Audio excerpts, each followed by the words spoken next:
Welcome back to Nightly Nonsense, where we make some sense out of the nonsense. This is day 3 of the home edition of Nightly Nonsense, going back to our roots. Hey, been asking the same question, getting you to chew on the same thing. So probably some of you said, like, why am I going to tune in again? It's just going to be the same thing. So let me change it just a little bit and make this much, much shorter in nature. Talked about this Sunday at my church. I've been on this kick for a long time now. But let me just remind you, because you've actually heard this before, right?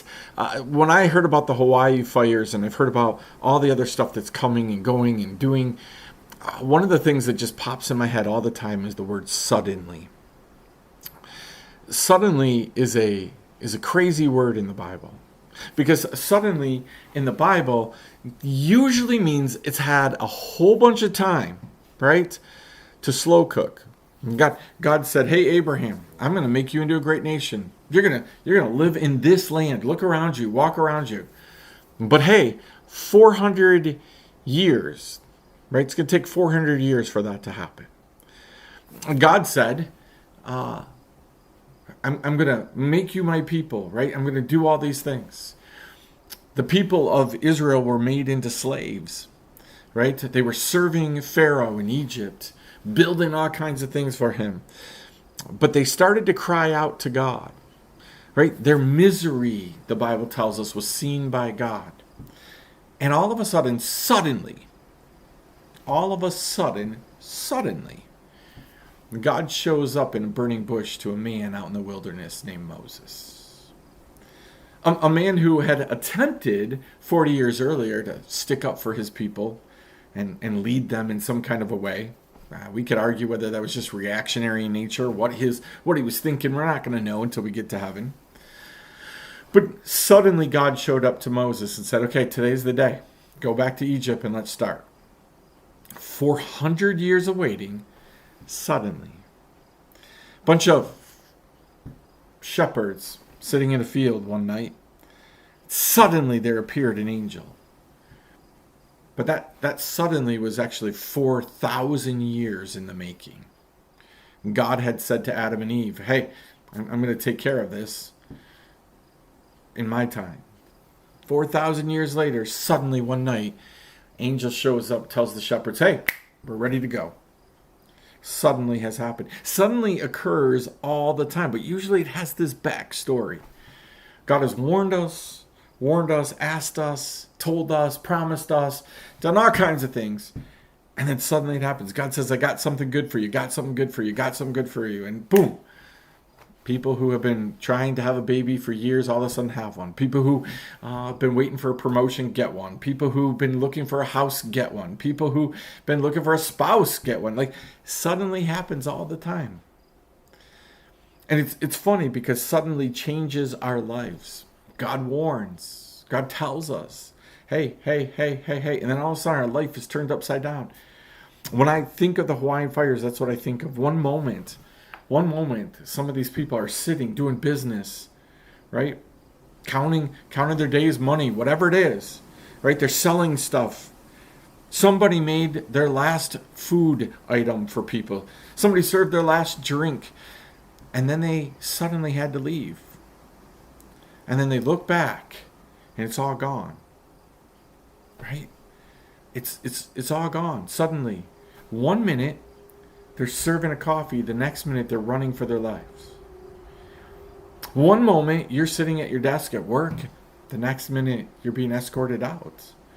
One moment, your family is good and whole. The next minute, you're rushing to the emergency room. One moment, you can buy whatever you want. The next minute, you have no resources. These suddenly moments happen, and they happen for the good as well. 1 minute you're in despair, and then suddenly something great happens, and boom, you're out of it. God is a God of the suddenly, but his suddenly almost always has a backstory. It almost always has a people were warned. This could happen, this could happen, this could happen. It makes me think about some of the things around us. Do you know that they warned for years and years and years? They've warned about Yellowstone, that it's a volcano, that it could erupt at any time. They've warned about the San Andreas Fault, that could happen with an earthquake. The part of California could go into the ocean. They've been warning for 30, 40, 50 years that a major tsunami is going to hit the East Coast because part of an island, La Palma, is going to fall into the ocean, create a 200-300 foot tsunami. They've been warning about, right, all kinds of things. The New Madrid fault line in the middle of our country, right? Been warning about things, whether it's warfare things, disease things. They've been warning and warning and warning. And then when they happen, when suddenly happens, right, all of a sudden we're caught off guard. Part of the reason that I've been doing this series is to get you to think. I hope you shared these videos. I hope that you just take the information and say, hey, have you thought about this? This is not new information. First, it's all in the Bible. Second, people have been talking about it for years. I'm just bringing it up to the few people who listen to me. Say, are you paying attention? They've been talking about economic collapse. They've been talking about food shortages for a while now. Is it going to hit you suddenly? Or do you have a plan? Have you thought about it? Do you know what's going to happen? Sometimes, suddenly, even if we know what's going to happen, we can't stop it from happening. Let me end with this. One of the things growing up that I was fascinated with was the story of Pompeii, and the fact that that volcano erupted, and all of those people were caught. They were solidified, right? They were memorialized in whatever they were doing, wherever they were doing it. That's not a place where we want to be, right? Where people 100, 200, 2,000, 3,000 years later are going to look around and go, wow, we know what they were doing on the day that they died. They're still there. God's giving us warning so that we can do something, first and foremost, about your eternal destination. God's not kidding and he's not joking. Things are going to get bad. By the time you watch this next week, we're going to find out what really happened with the Hurricane Hillary in Southern California. We're going to know more about the Hawaiian fires. We're going to know more about other things that might happen between now and then. Maybe Yellowstone, right? Maybe something happens there. Maybe it blows up by the time you watch this. We're going to know things, right? Maybe nothing happens. Maybe life goes on as normal. But that doesn't mean that it's just going to keep being that way. Frequently people say to me, we've been talking about this for 2,000 years.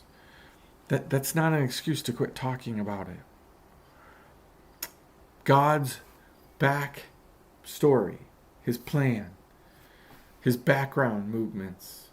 He's very patient God, not wanting any to perish. But suddenly has come to everybody. Right? So I want you to chew on this. Are there suddenlies in your future?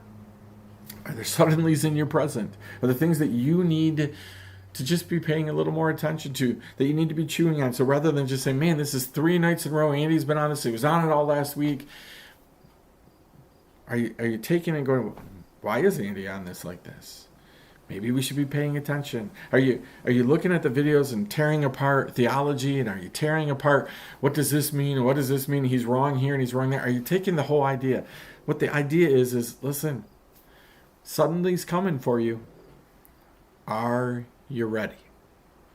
We'll see you next time. Nightly Nonsense.